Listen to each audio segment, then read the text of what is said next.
Assalamualaikum warahmatullahi wabarakatuh. Di sini saya akan menjelaskan terkait analisis retrosintesis dan sintesis dari senyawa benzokain. Oke teman-teman, di sini kita akan mensintesis suatu senyawa yang bernama benzokain. Jadi benzokain ini merupakan suatu senyawa benzen yang mengikat suatu amina dan suatu gugus ester yang tersubstitusi secara para. Nah, di sini yang pertama akan kita diskoneksi.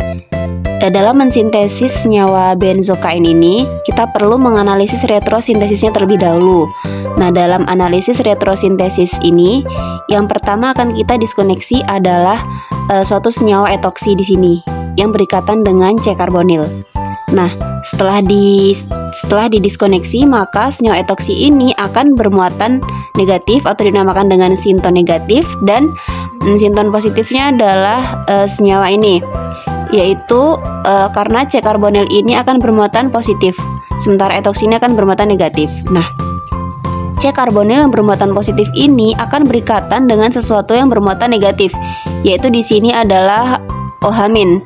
Sementara etoksi ini bermuatan negatif akan berikatan dengan sesuatu yang bermuatan positif. Nah, di sini dia akan berikatan dengan H+. Nah, setelah itu senyawa ini akan membentuk suatu senyawa para aminobenzoat, dan etoksi ini akan membentuk etanol. Yang mana di sini terjadi diskoneksi antara C dengan O, atau yang pada sintesisnya nanti akan dinamakan dengan reaksi eksterifikasi karena membentuk suatu gugus ester. Nah, dari senyawa para aminobenzoat ini terdapat suatu amina yang dimana amina tersebut akan sulit untuk disubstitusikan. Oleh karena itu perlu dilakukan interkoneksi gugus fungsi, yang mana dalam IGF ini NH2 tersebut akan dirubah menjadi NO2, dan dalam sintesisnya dinamakan dengan reaksi reduksi, sehingga terbentuklah suatu senyawa para nitrobenzoat. Nah, di sini masih terdapat suatu gugus yang sulit untuk disubstitusikan, yaitu gugus karboksilat. Jadi perlu dilakukan IGF lagi.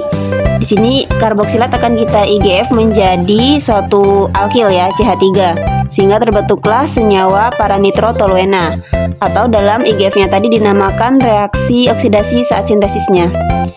Nah, setelah itu yang akan kita diskoneksi di sini adalah NO2. Kenapa NO2?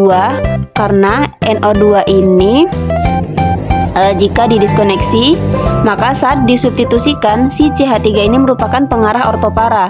Jadi NO2 saat masuk dia akan masuk pada posisi para. Sementara itu jika CH3 yang kita cut, nah saat dia disubstitusikan si NO2 ini merupakan pengarah meta. Jadi CH3 ini saat masuk dia justru akan berada di posisi meta. Itu bukan yang kita inginkan. Yang kita inginkan adalah dia berada di posisi para. Oleh karena itu yang kita diskoneksi adalah NO2-nya. Di sini terjadi diskoneksi antara C dengan N, atau nanti saat sintesis dinamakan dengan reaksi nitrasi. Nah, terbentuklah starting material yang berupa toluena.